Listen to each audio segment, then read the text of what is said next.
The Hardy Tin Soldier. There were once 25 tin soldiers.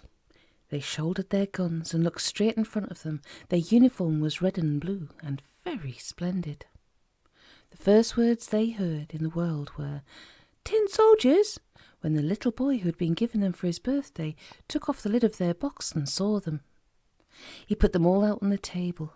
Each soldier was exactly like the rest, except the last one of all, and for some reason or other he had only one leg, but stood as firmly on it as all the others did on two. Nearby, the soldiers stood round a castle made of cardboard. In front of it was a little lake made of a piece of glass on which little wax ducks swam. It was all very pretty, but the prettiest of all was the little lady who stood at the open door of the castle. She was a tiny doll and was dressed in white, with a piece of blue ribbon over her shoulders for a scarf. She wore a pink rose and looked the daintiest little creature. She was a dancer and stretched out both her arms. One of her legs, too, was lifted so high that the tin soldier with one leg thought that she had only one leg too, like himself. She would be the wife for me, he thought, but she is very grand. She lives in a castle and I only have a box. He watched her all day, and was sure she sometimes looked at him. He determined to speak to her if ever he got the chance, for she really was the prettiest thing he had ever seen. But alas, misfortune came early to the tin soldier. The next morning the little boy placed him on the window ledge, and all at once the window blew open, and out fell the little soldier, head over heels onto the pavement. He stuck head downwards there, his helmet and bayonet between the paving stones.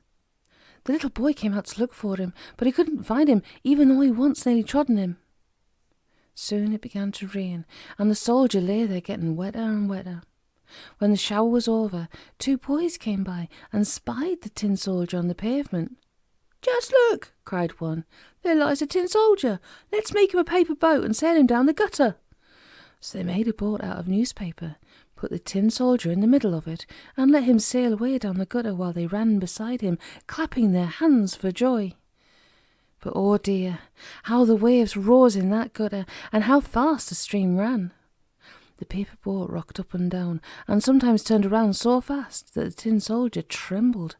But he stuck fast, looked straight before him, and shouldered his gun bravely.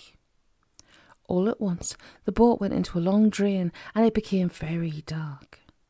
Suddenly there came a great rat, which chased after the boat. "Stop him, stop him," cried the rat. I'll have him, what's he mean by coming along my drain?" The stream became stronger and stronger, and carried the boat quickly away from the fierce rat. The water was running swiftly to a canal, and the poor tin soldier could hear the rush of the water as he got near to where the drain entered the canal. He felt very much frightened, but he didn't move an eyebrow. He remembered that he was a soldier and must never show fear. His paper boat was getting fuller and fuller. At last it was so full that the water stood right up to his neck, and he felt sure that in another moment he would be drowned. Then with a swirl and a rush he was swept right out into the canal. His boat sank and the waters closed over his head.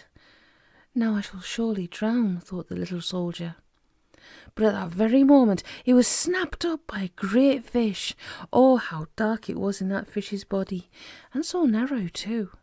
But the brave tin soldier lay unmoved there, never showing for a moment how very much afraid he was. The fish swam to and fro. He made the most wonderful movements, and then suddenly he became quite still. At last something flashed through him like lightning. The daylight shone through, and a voice said aloud, "Why, a tin soldier! He's only been swallowed by the fish."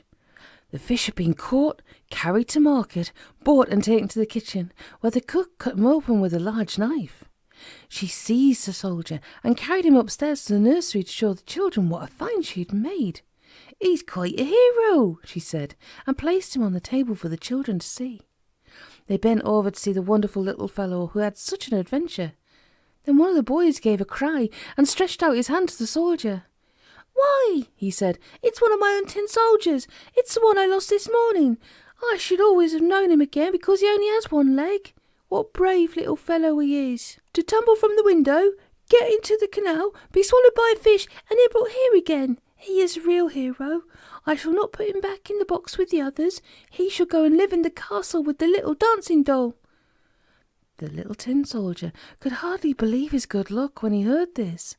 Of all the things in the world, this was the one he wanted the most. Now he'd be able to talk to the little doll and make friends with her. So he's put in the castle and stood at the door with the little lady, and a very fine pair they made, I can tell you. As for the dainty dancer, she was very pleased to have such a hero with her in the castle. And there they stand now, looking at each other proudly, longing for the night to come when they can talk to each other and say all that they want to. And I shouldn't be a bit surprised to hear that all the toys are bidden to go to a wedding soon, for if ever a pair were suited to each other, I'm sure it's the little lady and the brave tin soldier.